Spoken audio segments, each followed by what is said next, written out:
on. Okay.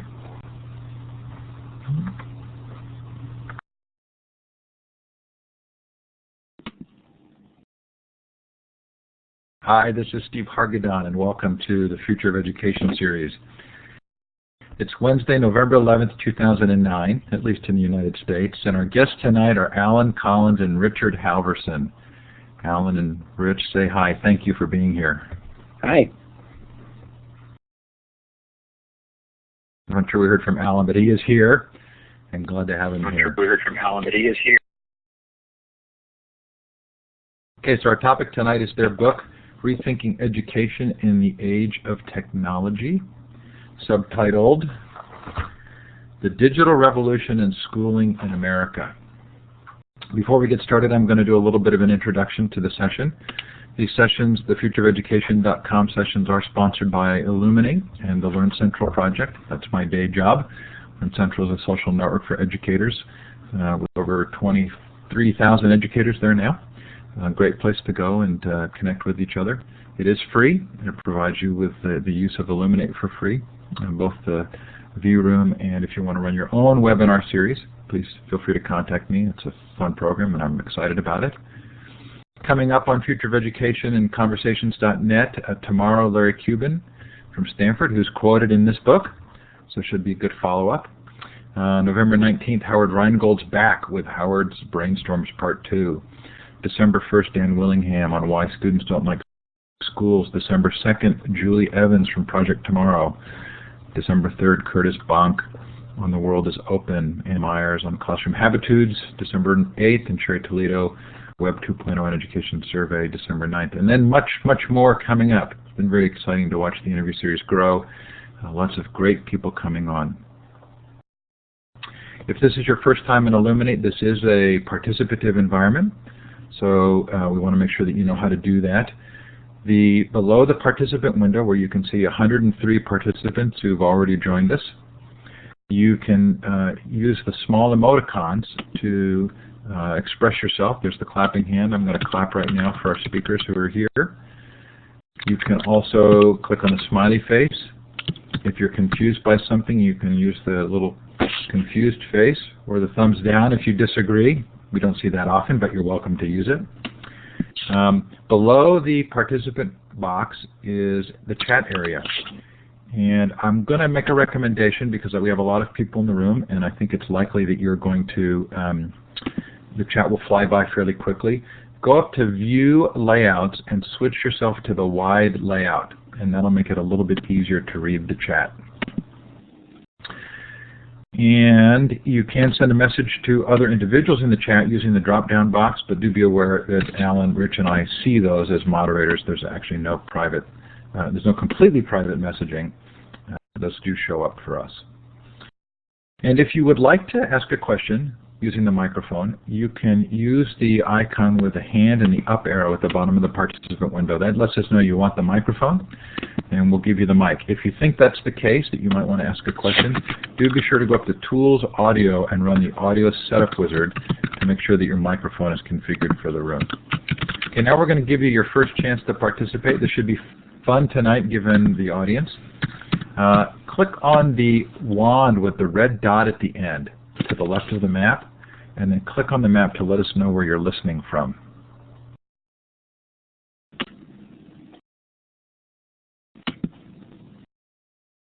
Look at that. Well, I know you have more than one in India. Looks like Japan, Australia, maybe Korea.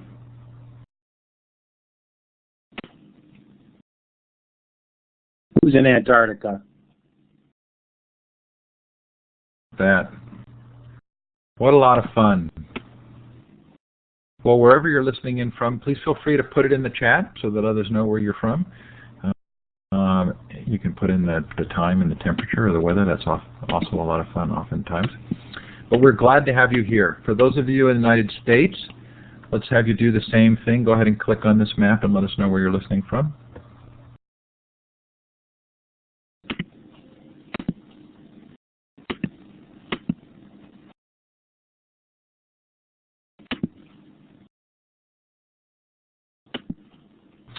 So Allan and Rich, I think you've attracted a fairly diverse group tonight. Very interesting. Good there, Oliver. Okay, so I'm going to turn your ability to annotate the whiteboard off just for now. Session, and I'm going to move us forward back to our first slide. Now we do have a slide deck from the authors, and we'll go to it as we need to get there. But why don't we start, if we could, by having the two of you talk a little bit about what brought you to this book. What was the background that led to the actual writing of the book?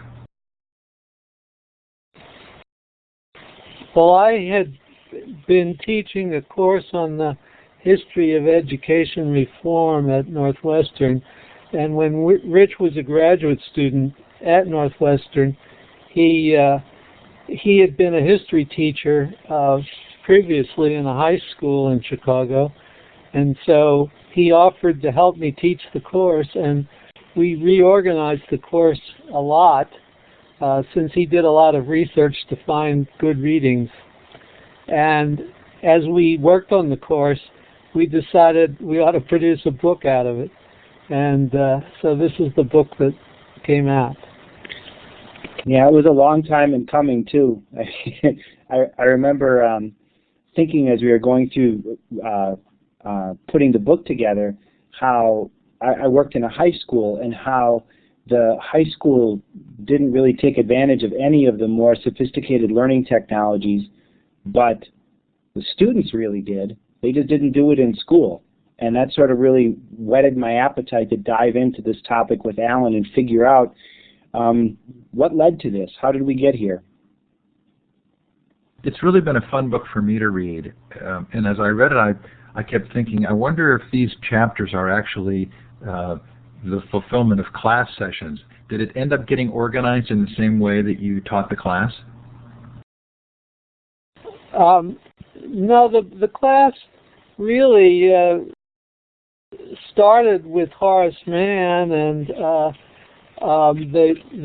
the first introduction of education, and then we went through Dewey and the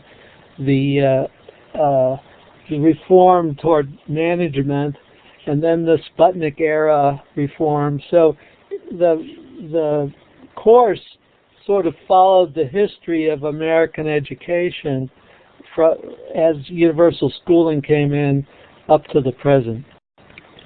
We did take the Skeptics and Enthusiasts part of the book, mostly from Allan's and my conversations in the class, where he played the role of Enthusiast and I was Skeptic. And so we ended up formalizing those those roles into chapters, I think. Is that right? Well, I was interested. I'm sorry, go ahead, Allan. So basically, I'm not sure.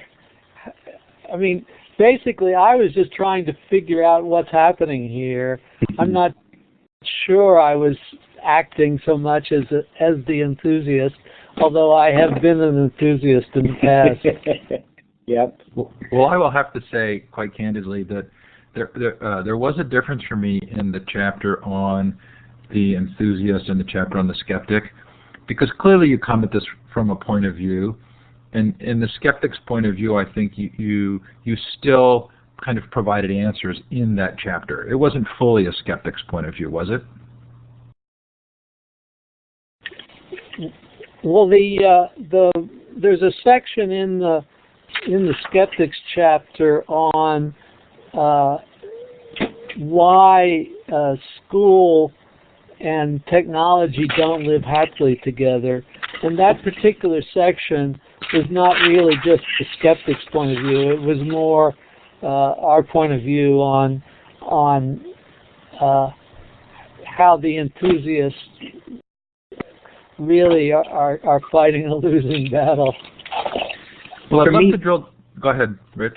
Well, for me, that was really led to some of the more interesting parts of the book and areas of research, is trying to figure out why we have this extraordinary explosion of information technologies, and schools are only taking advantage of a very small section of those technologies. And to me, that was really sort of the incompatibility of the school system with the individualized capacity of information technologies really sort of triggered the whole rest of the argument in the book for me. Well, let's do that first, if we could. What is the argument of the book?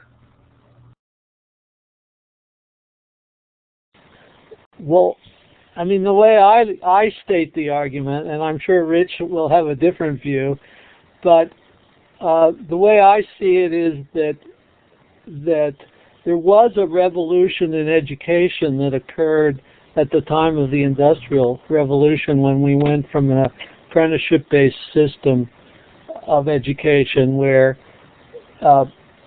parents or relatives or friends were teaching the kids how to do practical things. With the Industrial Revolution, we started into this universal schooling system, and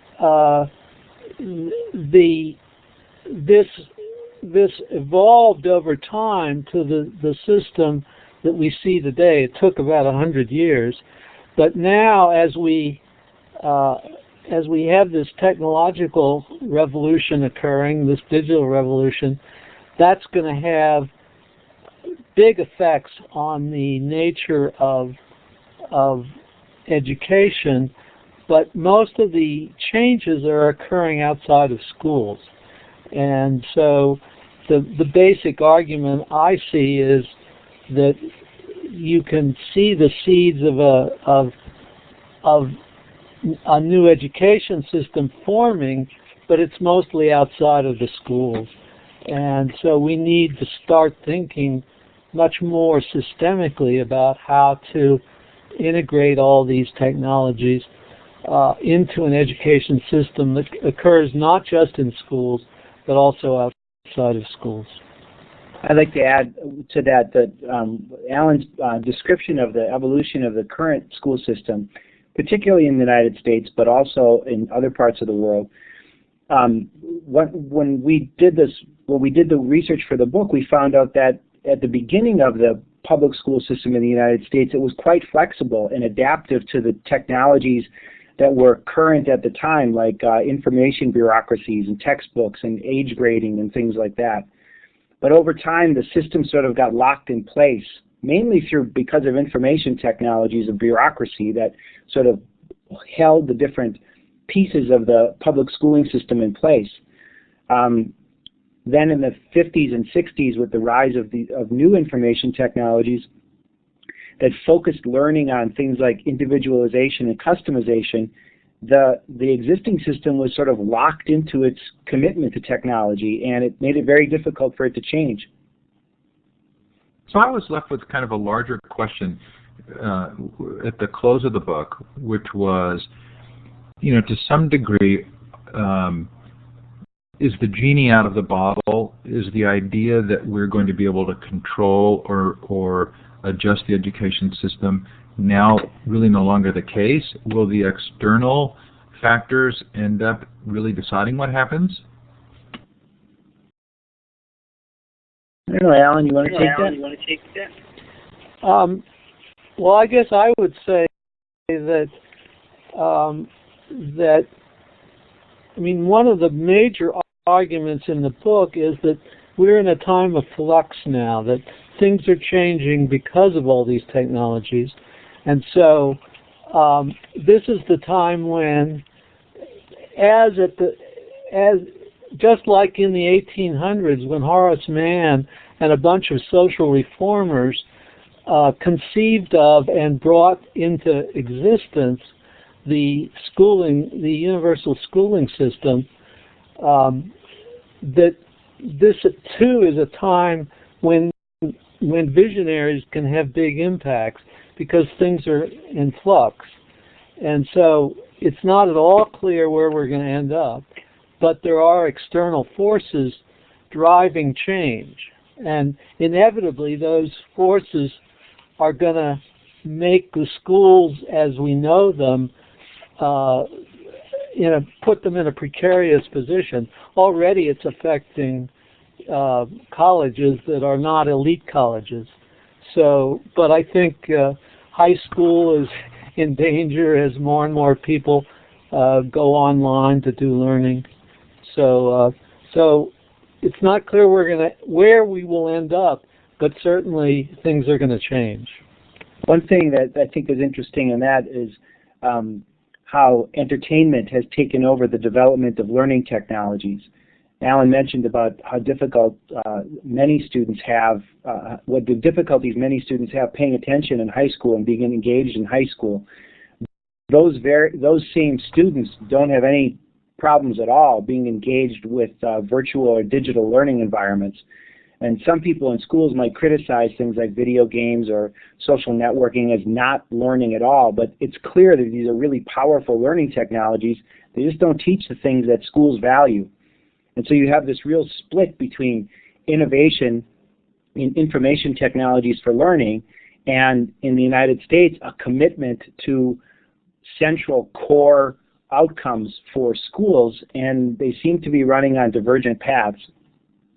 I think the most interesting part of the book for me was the description of why it's so hard for schools to change, and this idea of the inertia of a system, or the degree to which a system ends up requiring that things fit into that system.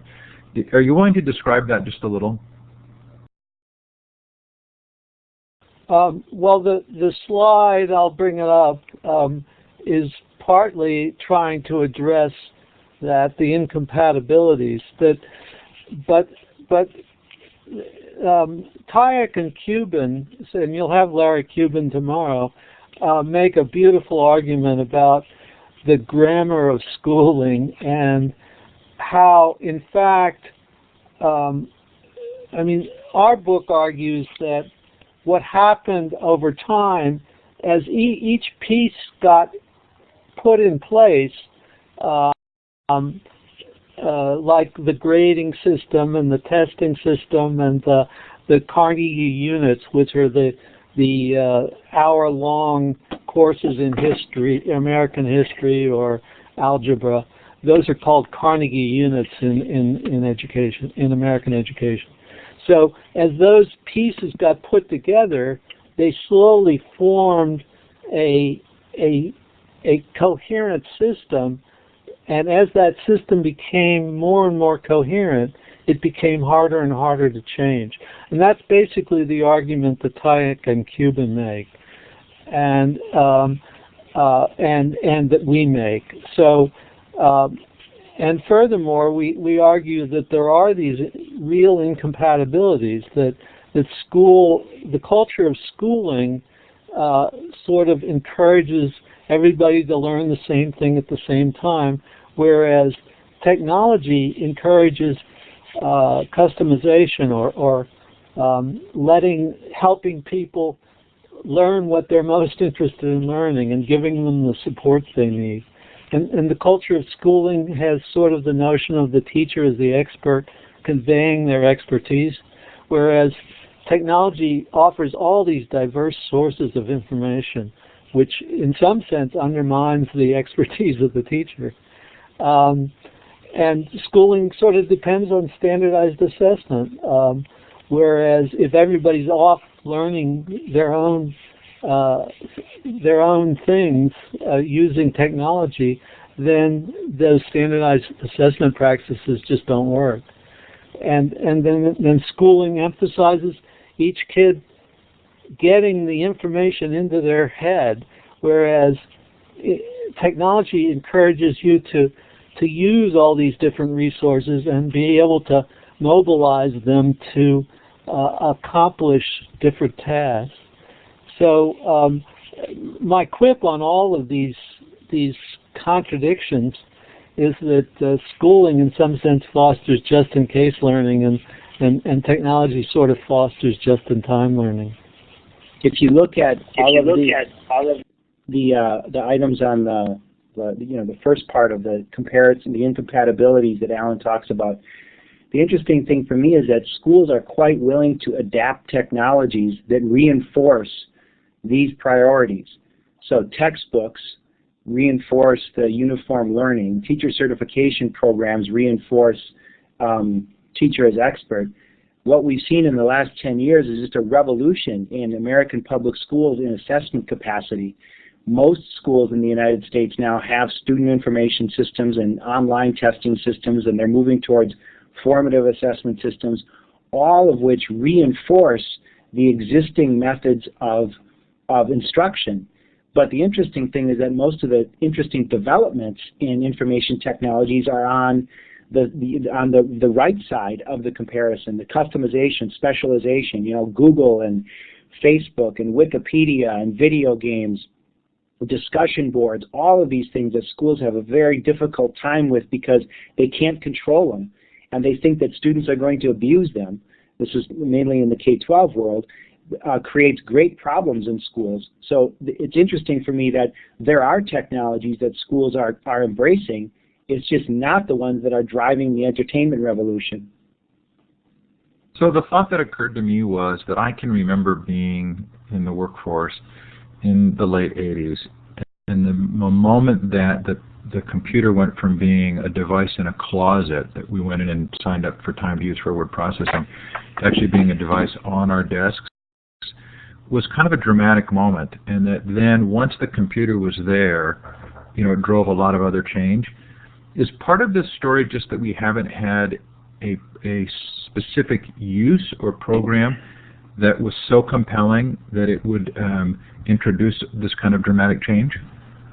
Well, I think it's deeper than that. I think that the method of instruction that schools have committed to is batch processing. They want to, increasingly public schools have to guarantee outcomes for all students. And when you're in the business of guaranteeing outcomes, you need reliable, efficient methods to deliver instruction. And most of the information technologies that Allan and I talk about in the book that are driving the information revolution are all idiosyncratic, based on individual interest, just-in-time learning, people compiling networks of resources and people, specialization and discourse, affinity groups. Schools have very difficult time as long as they're committed to a batch processing model of integrating those kinds of technologies. So it felt to me like there were two real threads of concern that wove through the book. One was for educators who weren't going to be prepared for this, and the other was for students who might not have access to these technologies. Did I get that right? Well, I'm very concerned about a number of issues. I'll put up the losses and gains slide. I'm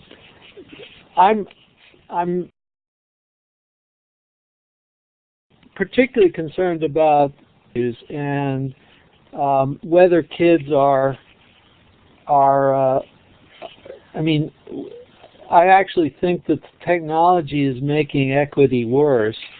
That in fact the middle class and the elites in our societies have both the resources, the money to buy up these different educational resources, and they also have the knowledge of what's out there. So they're utilizing what's happening. But there's a number of other kinds of things. I think that as people sort of seek out their own education, say through homeschooling or distance education, they tend to pursue their interests or their career goals. And so issues around citizenship and social cohesion get lost, it seems to me, because people aren't dealing with lots of different kinds of people. And there's a kind of a commercialization seeping into all of education.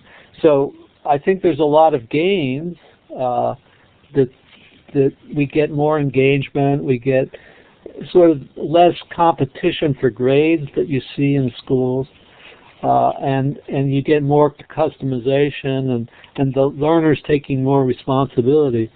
But the losses are real, and we need as a society to start worrying about the losses them. are a little weird though.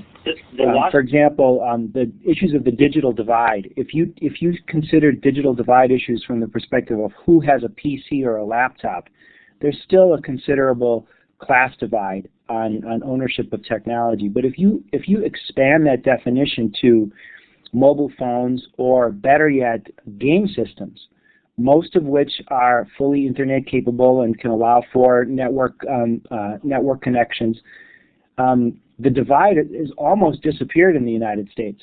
You have lots of people with very capable technologies that are currently used for digital learning. The issue again is in schools, the very technologies that bridge the digital divide and could address the equity issues are the ones that are banned. And it makes it very difficult. There's many schools in the United States now who are sort of stuck with how they're going to move into 21st century skills. On the one hand, they think, well, we have to buy all this equipment and we can't maintain it. And then some brave districts are thinking, well, what if we built our technology plan on the technologies that kids bring with them to schools? What would that look like? What could we get out of that? And it's a brave new world because, Steve, I think as you mentioned before, the application issue is glaring. we don't have yet tools. We may get them with Android, we may get them with the iPhone, but we don't yet have tools that can help teachers easily move into utilizing mobile devices as classroom tools. Can I add something? That even though in the gaming systems we have a kind of parity between minorities and elites, the difference is that the minorities tend to buy like first shooter games, whereas the elites are much more likely to buy educational games. So my young nieces, for instance, have all these handheld devices that are really, one is Nintendo Dog, where they're training dogs. So they're much more likely to be buying educationally relevant resources as opposed to shoot 'em up games. I think that's true, Alan. The parents are much more likely to buy the educational games, but the kids are much less likely to play them. That when people have done surveys about what are kids actually playing, it turns out that all teenagers either play or are familiar with Grand Theft Auto, boys and girls. There's a couple other games that are very popular among adolescents, and educational games aren't even on the list of things that adolescents play. So I think from a parent perspective, your point is well taken, but from a actually what do kids play perspective, it's a very homogeneous world on the gameplay side of things. So I met with, I was at EduCause last week, which is a conference for higher ed, and I got to know some folks from Columbus State University, and they've built a platform for an Android-based platform, so across multiple cell phone carriers, for the student information system and for class attendance and registration, and in a way that was very intriguing to me because it seemed as though by introducing something that was administrative, it would actually open the door to other applications being built on top of it once it was ubiquitous. Does that seem like it might be a potential avenue here as well?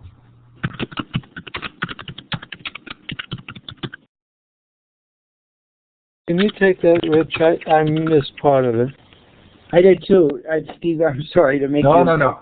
I'll stop making comments and I'll just keep asking questions. Okay. Well, I was at a show and saw a university that had actually implemented a student information system using handheld devices for their students that was hugely popular. And it was a little bit different than I expected because what it meant was the cell phone that was being carried by all the students now had a very, very practical use for education. It wasn't classroom related, but it occurred to me that it could easily leap to the classroom by virtue of its being so ubiquitous for sort of regular administrative functions. Yeah, I think that's, so one of the projects that I'm working on here in Madison, I helped start a research group called Games Learning in Society, where we try to figure out what people learn from digital media and then how you can design digital media for learning. And one of the key theories of action that we're exploring is, in order for teachers and school leaders to allow the generative use of mobile and Web 2.0 technologies in schools, we have to provide tools that make sense in the context of their work. And so handheld devices that allow teachers to, for example, collect information on student learning, or mobile cameras that allow them to tape examples of student learning so that they can bring them back and analyze them and understand them. Those may well be bridge technologies that will shift the discourse within schools from fear to how can we capitalize on these technologies. That's a fascinating topic for me. In chapter 5 of the book, you talk about the seeds of a new system of education, and you look specifically at certain developments that are taking place on the fringes that you feel are significant in terms of informing where we're going to go. Do you want to talk about those at all? Now you brought up the slide. I'm sorry. So I can talk a bit about that. So basically, what we tried to do was list some of the things that are happening.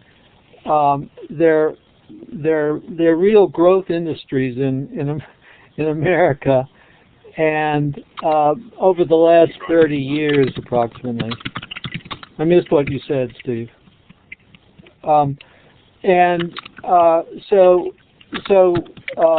So for example, homeschooling has, the last survey by the Department of Ed, it was growing at about 29% a year.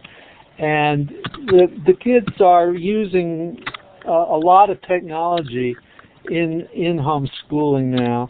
And so and they're using the web to do exercises and the homeschoolers, in some sense, the parents encourage the kids to pursue their own interests. So homeschoolers do well on tests when they're tested, and it's not a. I worry about homeschooling in a lot of ways, particularly because it's not addressing citizenship issues so much, and it's not addressing it's leading people to go off into their own social niches. But aside from that, so workplace learning is using a lot of simulation now. So for example, Canon Copier has a system where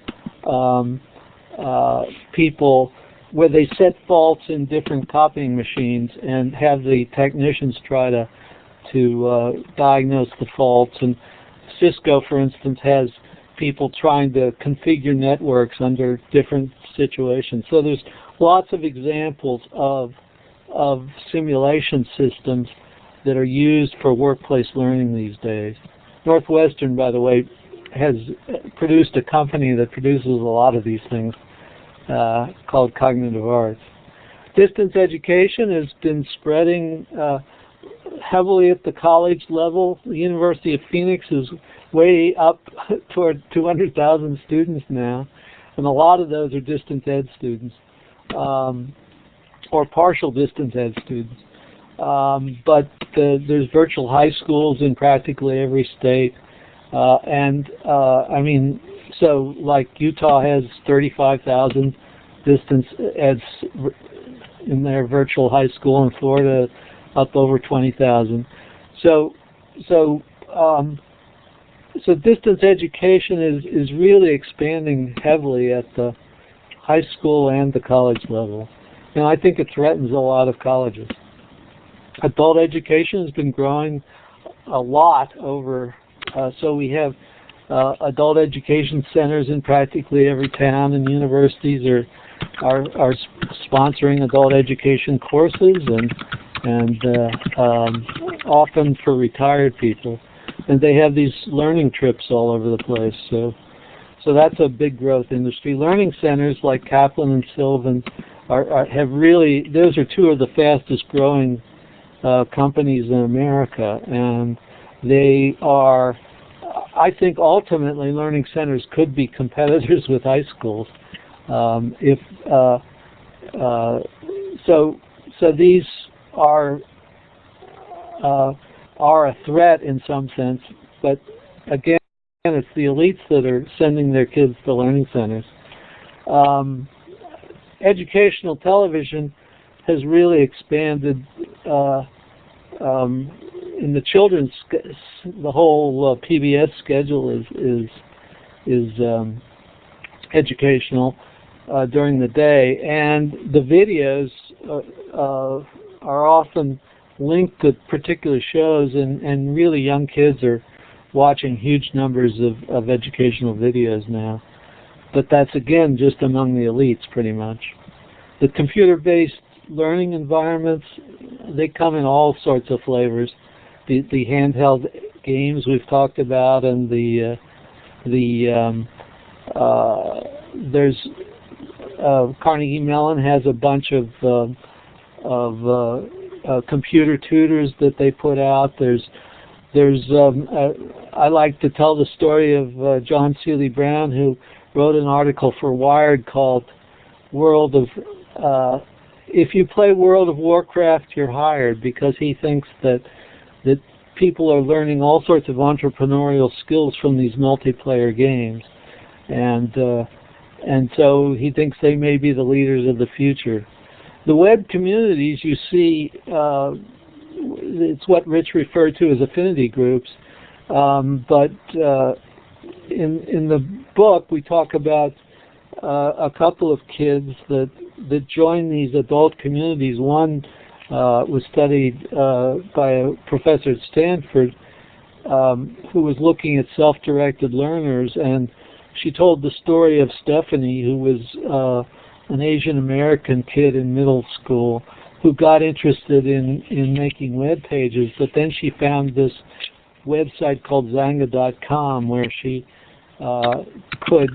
which was made up of digital artists, and so she was learning the techniques of digital art from participating in that community. The technical certifications have been, Cisco has maybe the most elaborate system where you can get various networking kinds of certifications, but Microsoft has them, Novell has them, Intel has them. So, and a lot of technical societies have them. So they're kind of more specific than a high school diploma. And so we actually argue that maybe we should be thinking about a much larger certification system instead of the kind of testing system we have now. The thing about certifications is you take them when you're ready, and you can take them over and over until you can pass them. And then we have the internet cafes all over the world where, I suspect there's a lot of Chinese kids out there that want to get rich like Americans, so they may go to internet cafes and gain lots of skills. So these are things, they're incoherent. They all started on their own, and they don't form a system, but they are learning opportunities that are occurring with technology, and they're growing fast, and we need to start thinking systemically about how we can begin to utilize these tendencies. Allan, your point about learning centers growing into high schools, I think, is really important. High schools are the weak link in the chain of the sort of comprehensive school system in the United States. I mean, by the time you're 13 or 14, your interests really take over. And if you're interested in using high school as a means to a larger end, which may be college or a career, then high school can be a productive thing for you. But there's very many kids that they just don't see the value of it, and they're of an age when they're seeing the value of it is a huge deal. So trying to transform learning opportunities so that they link into kids' affinities is going to be a critical design task of the next century. I mean, high schools are already having, especially in urban areas, 30, 40, 50% dropout rates. And one of the the consequences, I think, the near-term consequences of No Child Left Behind is by focusing early reading skills on decoding and text manipulation, the way NCLB has done over the past 8 years, when those kids come of age in the next 5 or 6 years, we're going to have tremendous problems in high schools as kids really don't have any functional literacy skills. And they're going to have a very difficult time trying to create meaningful affinity spaces in high schools the way that they're currently configured. So things like learning centers right now may be too expensive, but there's going to be lots of opportunities for design, both digital and face-to-face interpersonal design, to help create the kinds of high schools that engage adolescents in meaningful learning experiences.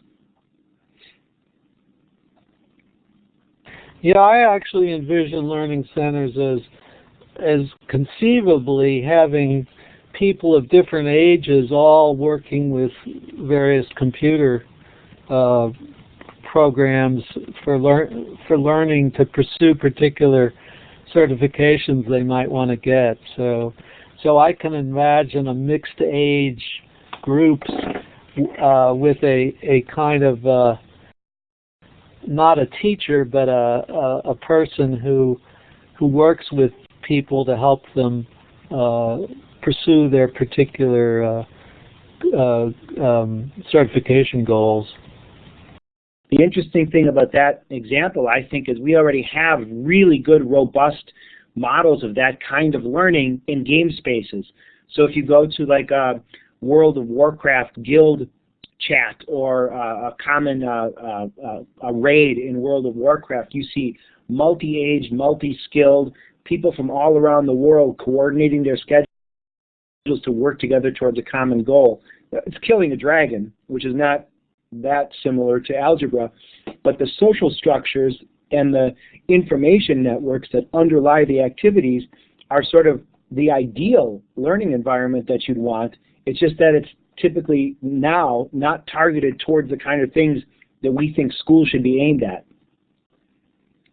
Is commercialism one of your core concerns? Yeah, I mean, this links into the equity issues, but so I'm more concerned about the commercialism from the point of view of people buying big advantages, which I think that the middle class folks in America are doing, and the poor and minorities are not doing. So that's my major concern around commercialism. But there is this, I mean, it infiltrates subtly a lot of what's going, I guess commercialism is much more rampant in television and the media than it is in educational resources. But now we're making education even more commercial. That's probably not a good thing. I agree with you, Alan. I think that so we live in a capitalist culture and a capitalist economy in the United States, and all knowledge is commodified, and almost everything that schools deal with has been passed through some producer, and schools are treated as consumers. And I think one of the issues of schools taking advantage of these new technologies is that the people who believe in the kinds of learning that our public schools typically provide need to have a voice in how the technologies are developed and implemented. The sad state of affairs now is that, public education is in the United States has been one of the great social inventions ever. It's robust. It's versatile. Almost everybody goes to school. It's really quite a success story from the 30,000-foot level. The problem is that the people who believe in public schooling are being locked out of the technology development discussions, mainly because we can't figure out where it fits. And so entertainment and business concerns are taking over the development of information technologies, and schools are really being left behind, which creates a commercialization gap, much like the one that Allan just talked about. Okay, so this is where we typically turn to Q&A in the session. While I'm describing this, Rich and Allan, if you might, sort of a final question from me would be, can you see a path to the third era that you feel would be productive and one worth our talking about as a group? And while you're thinking about that, I'm going to talk to the participants here. If you have a question, you can put it in the chat.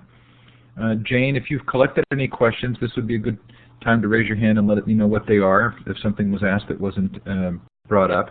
You can also raise your hand using the hand icon with the green up arrow at the bottom of the participant window, and you can take the microphone and actually ask your question live. So it looks like Leonard has a question. Leonard, I'm giving you the mic. To turn your mic on, click on the larger mic button in the audio area. I'm not quite sure what's going on with you there, Leonard, but Jane, why don't I give you the mic? If you'll raise your hand, I can give you the microphone, and you can actually ask it through, unless you don't have a mic and you want to put it in the chat. Go. Hi, Jane. Can you hear me? Yes, loud and clear. Yes. Hi. Okay, I'll quiet down. I have a very loud mic, which usually isn't people's problems. Well, there were several themes that arose in the chat as you were talking, and one of them was, how do you see the fit of project-based learning for driving better and deeper learning? The assumption is that, you know, if we're working in a constructivist environment, in a rich environment that has all the technology that we might need, then we would have a better result. So how do you address project-based learning? Well, I'll take a crack at it.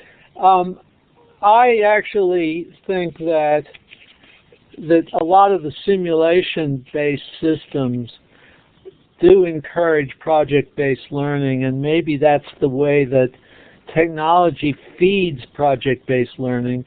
I also think that, so I've been an advocate for project-based learning, but it has problems. I mean, because very often it's not clear what the learning goals are for the students. So they think they're doing things without quite knowing what they're supposed to be learning from it.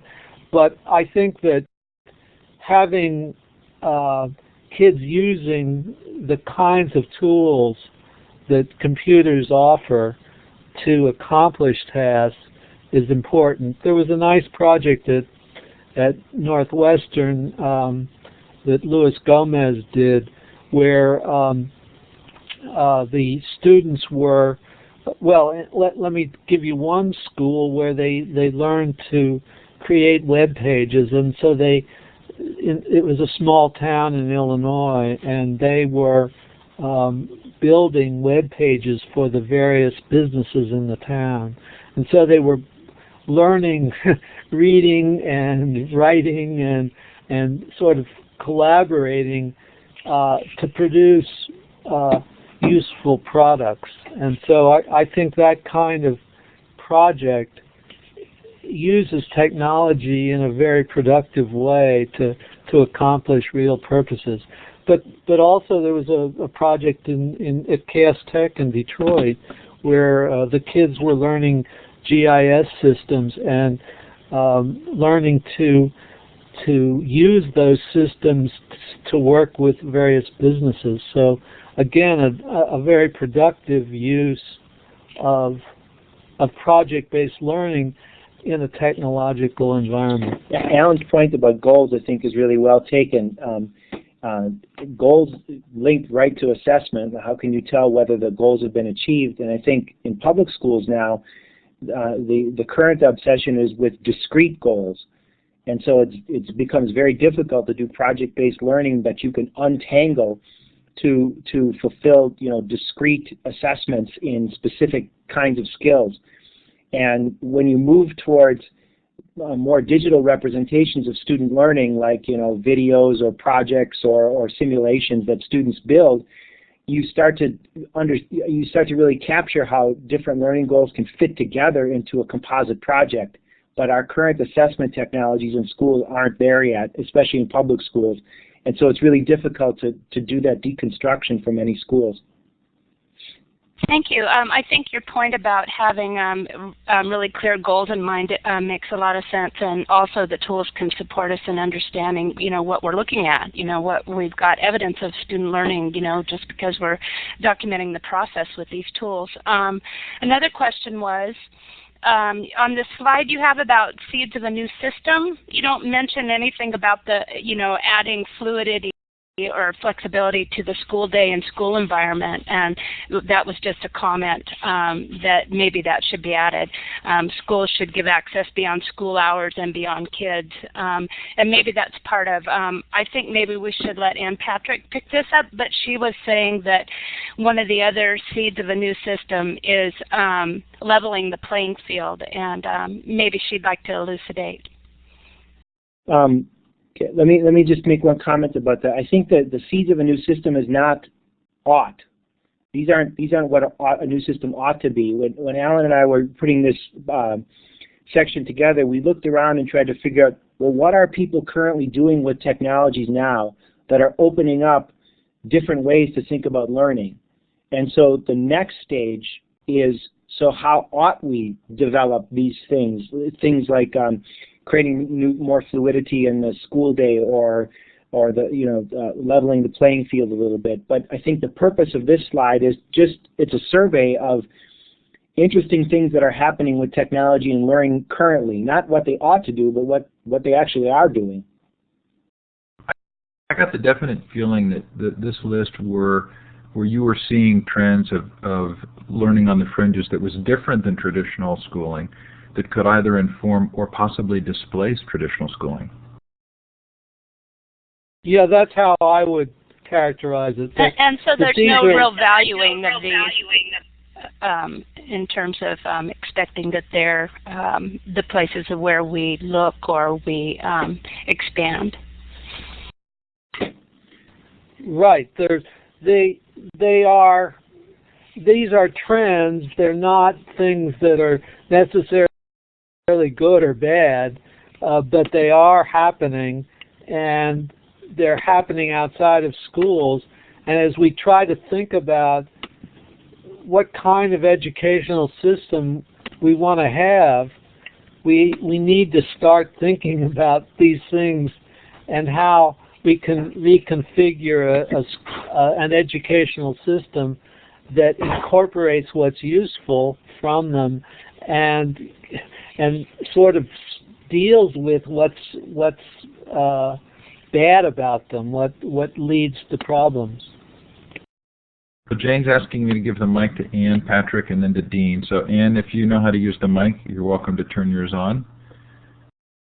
And Leonard, while we're waiting for Ann, Leonard's question was, are there any other books that you're reading, besides the one you've obviously done such a great job writing, that you feel to recommend? Well, if Rich isn't going to take it, I'd certainly recommend James Paul G's book on what people learn from games. I'm also well, let me stop there. My colleague David Shafer here at Madison also wrote an interesting book about games and learning. And there's a great report that just came out. The MacArthur Foundation has done a series on digital literacy, and there's two outstanding papers by Henry Jenkins, who's a media scholar at USC, both of which are really nice surveys of what's the current thinking in the areas of digital learning and media. Both of those papers give you lots of sources of places to look if you want to delve into, production or customization or any of the sub areas that we had talked about. So just a little plug for our interview series. Henry Jenkins was on last night, and Jim G is coming on, and I think he's in December or January. But so those are great recommendations, and if you read those books, you should have some fun listening to the actual interviews. And if you want to put the link up, you mentioned a colleague's work there, and if you wanted to put that link up, please feel free to do that so we can look it up. So Ann, did you want to grab the mic? Just a couple minutes left to go. When we finish the session, we're going to let Allan and Rich go, so because they've committed that hour, and we're grateful for it. But we'll do about a 15-minute post-session informal discussion, so you're welcome to stick around after that and talk to each other. Okay, Ann, if you're not going to grab the mic, then Dean, did you want to grab the mic? I've given it to you. What you need to do is just turn the... There you go. There you go. There we go. Hi, I'm Dean from Australia. My question is how you will see that the increasing convergence of games consoles and handhelds, how are you going to actually see, how you see the way that's actually going to change the way students experience ICTs away from, say, desktop computers and laptops, as we're seeing, things like Xbox and things like that increasingly be able to access Facebook and places like that. Do you see that as fundamentally changing the way that students actually experience ICT in schools? Well, I think that it's already changing. I mean, there's many students, teenagers, but now even younger kids, have such versatility with virtual distributed social networks that if you look at like the Farmville game on Facebook right now, which is just taking Facebook by storm. It's basically a real-time strategy game distributed all across Facebook. Every Club Penguin for little kids. WoW. Almost all games have multiplayer functions, and it's really transforming the nature of social interaction that kids see. I mean, it used to be the critique of video games was that there were largely adolescent boys who went down in their basements to play by themselves. But I think one of the interesting things that Allan mentioned before about how World of Warcraft may be creating the next generation of learners. I think there's definitely something with how kids who grow up playing games and participating in digital media environments think about the world. There's a good book called Got Game, and I forget the authors right now. That's one of the first stabs at trying to figure out how the world of 20-somethings has been shaped by immersion in video games, and I think that kind of research will continue.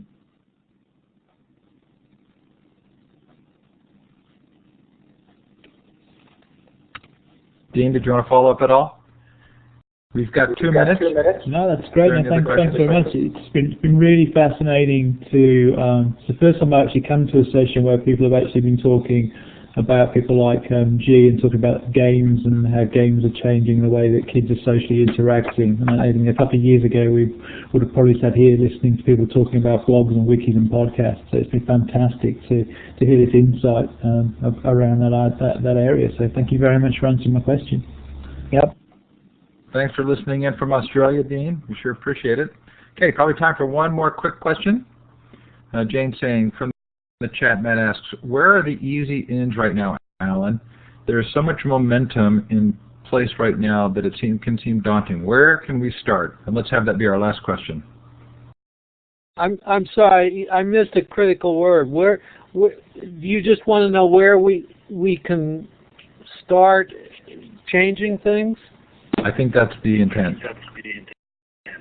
Yeah, okay, so my answer to that question is that we need as a society to start asking different questions about, how can we develop computer games that teach mathematical reasoning, that teach reading, that for young kids that don't have parents that read to them.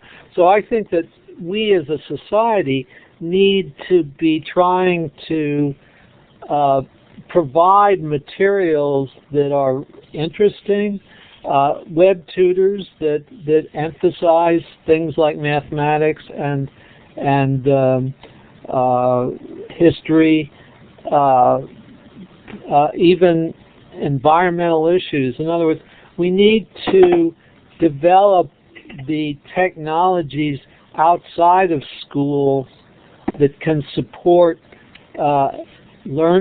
self-directed learning, and it's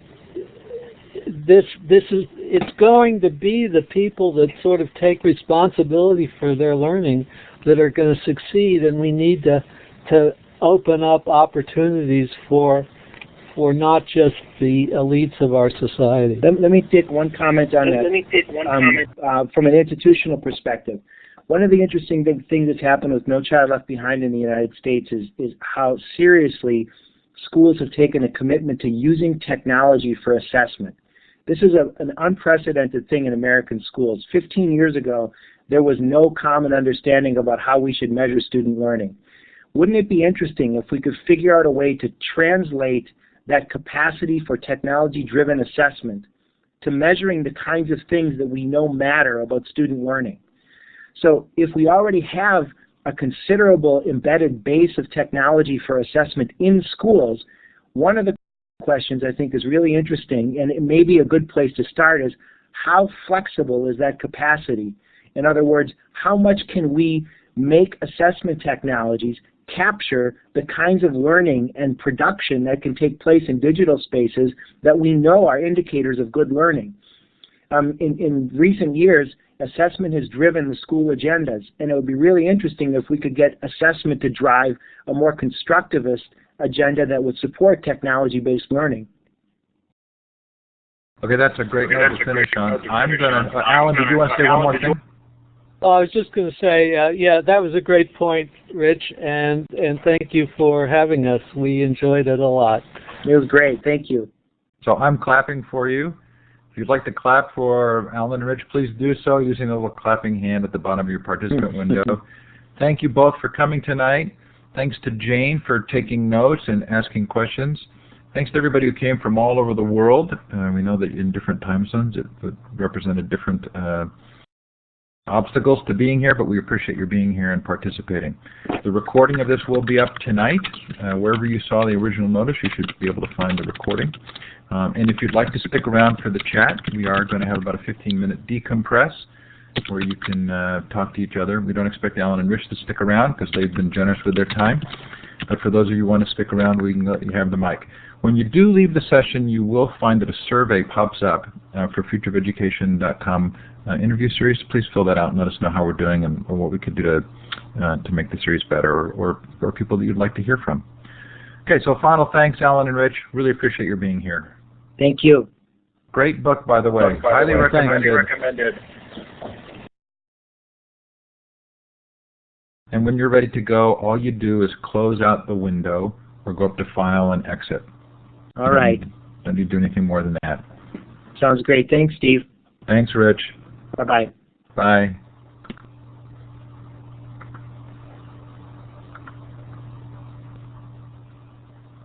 Okay, so how did we do tonight? That was really fun. The book is available. Is the book available by Kindle, I wonder? I think that came up in one of the questions. You can post about these sessions anywhere you'd like, Paula. If you want to get the weekly listing, I do a once-a-week newsletter. It comes out both through Classroom 2.0 and through LearnCentral.org. If you subscribe to either of those services, you'll get my weekly listing, and then I try each day to kind of blast them out a little to give them a boost. But this is a good audience tonight, and really a lot of fun. Obviously, the topic touched people who are interested in being here. Anybody want to grab the mic and make any comments? Ken Robinson's going to be in January. I think it may be January 6th. Good. Yeah, we do promote the Saturday sessions, and Peggy, if you're still here, you're welcome to give a shout out for what you're doing there. I don't know if Kim was here tonight. I don't think she was, but Peggy George, Kim Case, and Laura Costantini run that show.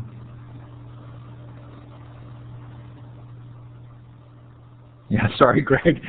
If you do subscribe to a couple of those places, you end up getting duplicate messages. So I apologize.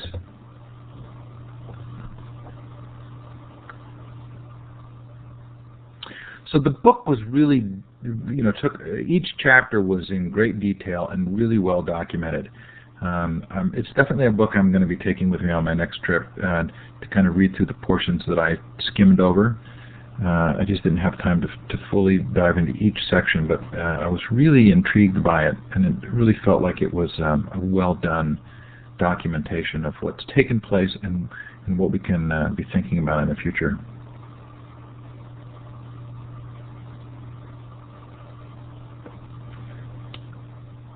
Okay, so I don't know who raised their hand there, but that might be you, Deb, and I'm going to give you the mic. Everyone else, I'm fascinated by the comment about assessment being the driver. And I've watched this happen.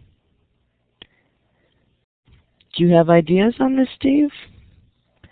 And then how do we take the force of the assessment driver and then switch it, which was what I think the gentleman was suggesting.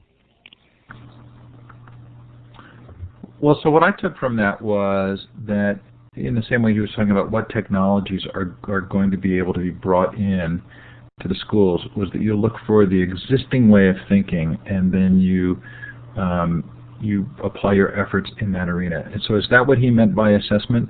That assessment currently is kind of the buzz, and so if that's what people are using now to think about education, that you come in through that door?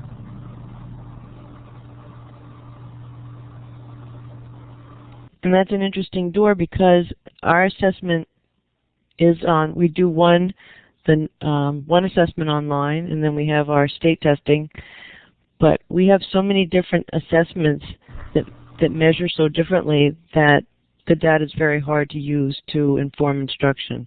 Yes, we use NWEA, Greg. And you're going to know a lot more about it than I am.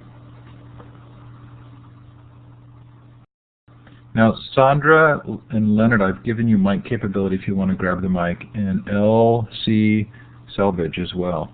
You may have been clapping when you and you actually raised your hands, but if you did want to take the mic, this is your chance to do so. Just click on the microphone button in the audio area.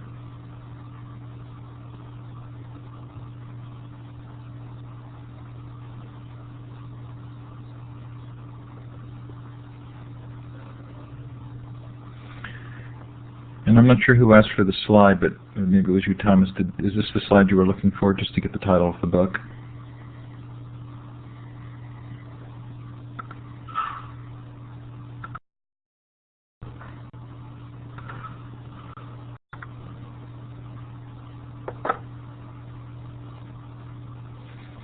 So one thing I didn't read in the book, and I meant to bring it up, but we ran out of time, was I didn't really read anything about the globalization of education and global connections. And I felt like, at least for me, that's been on my mind a lot lately, just the ability for students to be connecting with students in other cultures and how dramatically that changes things. LC Selvage, you have a mic.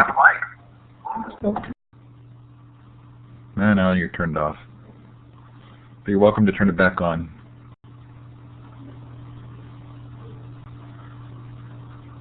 And Susan, if you'd like the mic, you can take it by turning your mic button on. Hello from Alaska. Steve, I'd be interested in a session on trying to figure out, like Eric Siegel earlier was saying, it's kind of confusing, all these opportunities to connect thinkers and sites and all the things that you're involved in. Even if, Steve, if you just did a simple session on this is what Future of Ed is doing, this is Learn Central, this is Conversations.net, it'd be interesting to hear about what you think is the best way for somebody who's concerned about all this to move forward in terms of self-educating about what the possibilities are and where the best conversations are actually happening besides here. That presumes I actually know what I'm doing. So one of the things I've recognized about myself is that I have a desire to share. So the moment I discover something that I feel makes a difference for me, I'm just as a part of my nature, I want to help others to do it. So, part of what's exciting for me about Future of Education and Conversations.net is the idea that other people would actually sort of be in a position to start doing webinars as well. And I see that as producing this really rich opportunity for a lot of professional development activity, some very specialized and some obviously more broad.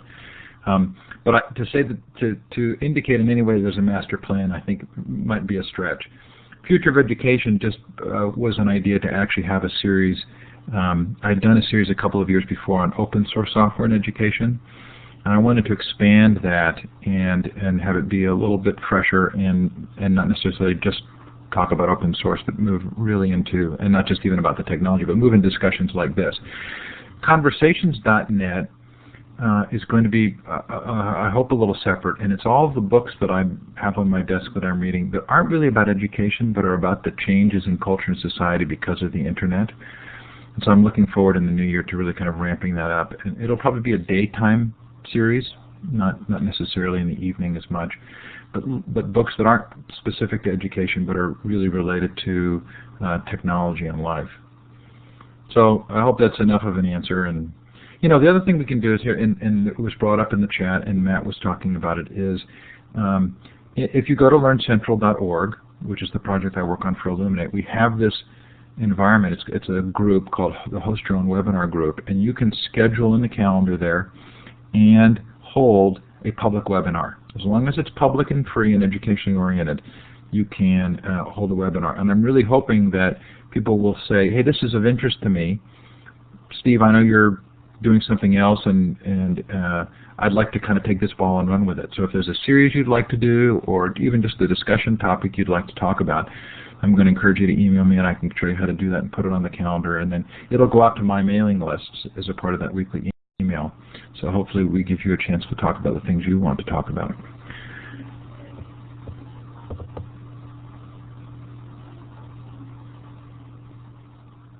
Hey, if anybody's still left listening from Australia, I'll actually be in Australia next week.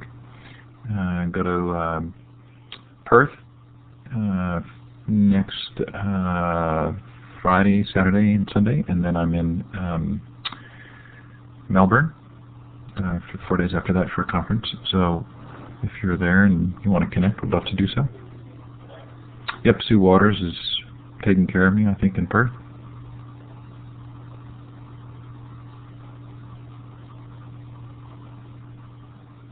So I'm going to put my email address down, and if you want to meet face to face, feel free to email me. So, Greg, one of the things I'm trying to do is to take that free workshop we do, the Classroom 2.0 workshops that are free, and systematize it so that we can do them more often. They're supposed to be once a month, but they're ending up not being once a month. And yeah, so Cheryl Nussbaum and I are speaking at the same event in Perth. And so that'll be fun. I'm really looking forward to it. So I'm kind of looking for people who want to kind of take that program and run with it, because in part the idea is not to have them be dependent on someone like me or someone else coming, but to show you how to run a professional development program or workshop locally using a wiki that uses the expertise of local people. So feel free to email me on that. We're thinking it might be kind of fun to put together a handbook and then show people how to do that. Good night, El Salvador. Thanks for coming, Jen. So, Steve, love to have some book discussions on not-ed books like this. Yes, I absolutely agree. That's what Conversations.net I hope will be. And you've probably noticed that I'm a little bit of a domain junkie. I also bought the domain name bookdiscussions.net. Bookdiscussions.com actually has a cost associated with it, so I didn't want to do that. But I registered bookdiscussions.net, and I've sort of been looking for somebody who kind of wanted to take that ball and run with it too, because I think it might be kind of fun to have the same environment just devoted to discussing books, both educationally oriented and not. Sandra, thanks for coming.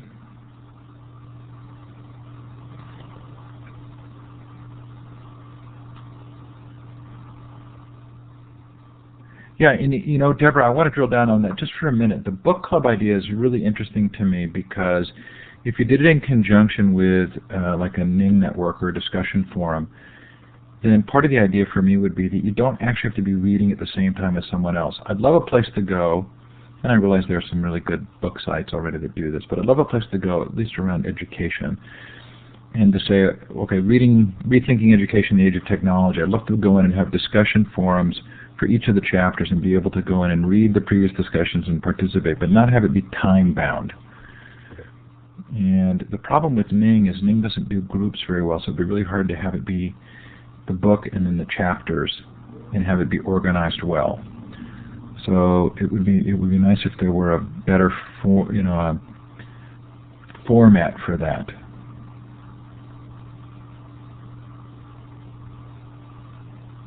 James says, Steve, a hybrid with a loose schedule can work. Yeah, what environment? Is there a distributor of the book in Brazil? Where can you buy it? Which book? The Rethinking Education? I don't know. But I'm going to embarrass myself right now and speak very poor Portuguese. Oi, Lica, tudo bem?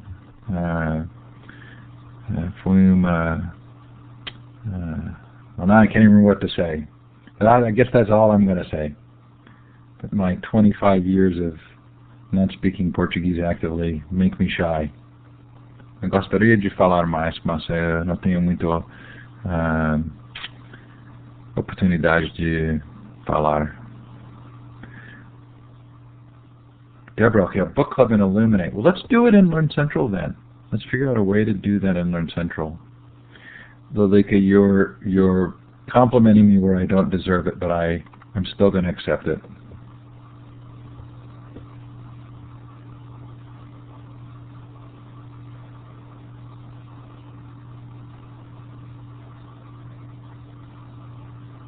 Is the lady still on from Alaska?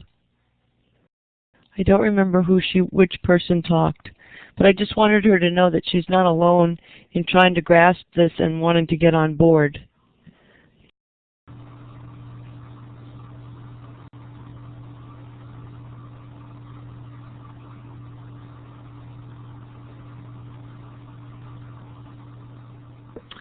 Okay, well, this has been really fun. What a fun crowd tonight. Very international crowd. I really appreciated that. So I'm gonna close the room. Sure appreciate your being here.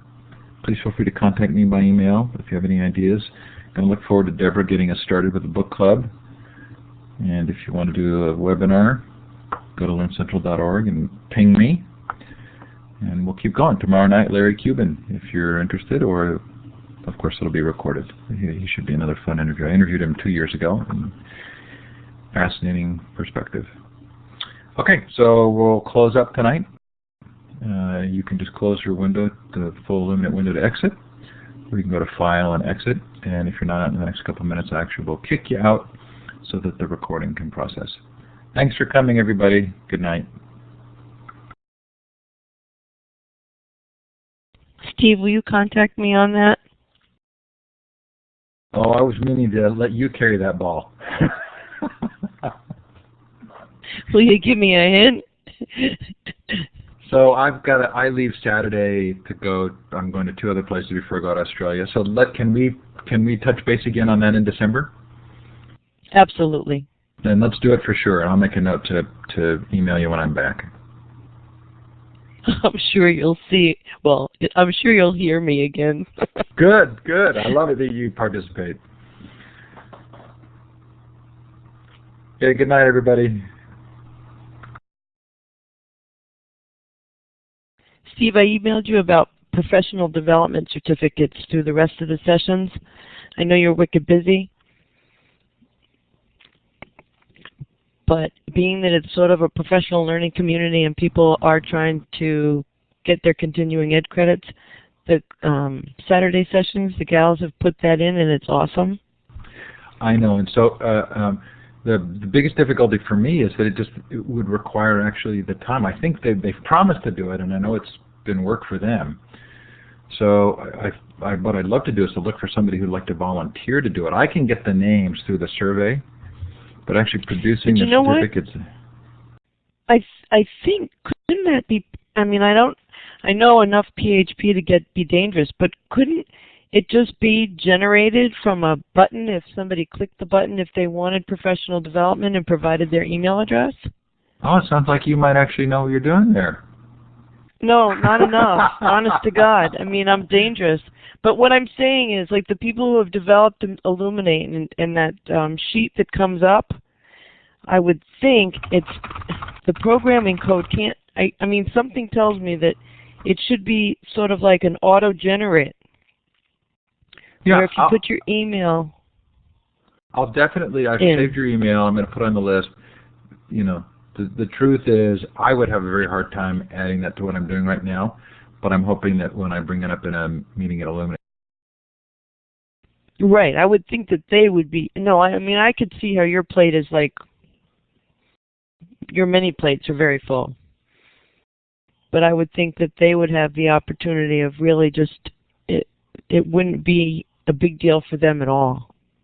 Well, I think it's a really good idea, and I'm glad you emailed it, and I have it in my to-do list. So when we touch base, we can do both that and think about the book club. Okay. The idea also came up when I read your white paper with regard to districts. That would be a selling point if it would control or generate professional development certificates, because it's a secretary nightmare. Hey, what are you thinking? Yeah, good job. You have a great trip. Oh, and thank you. Is there something tomorrow night? Yes, Larry Yeah, Cuban. Larry. Okay. Well, you have a great day. I'll probably see you tomorrow night. Good. Bye. Thanks, Steve. Good night. Lilika, I'm sorry about that. So does that, if you go to futureofeducation.com and click on the link, say, for tonight's show, there should be an international time link. And is not keeping track of daylight savings time in Brazil?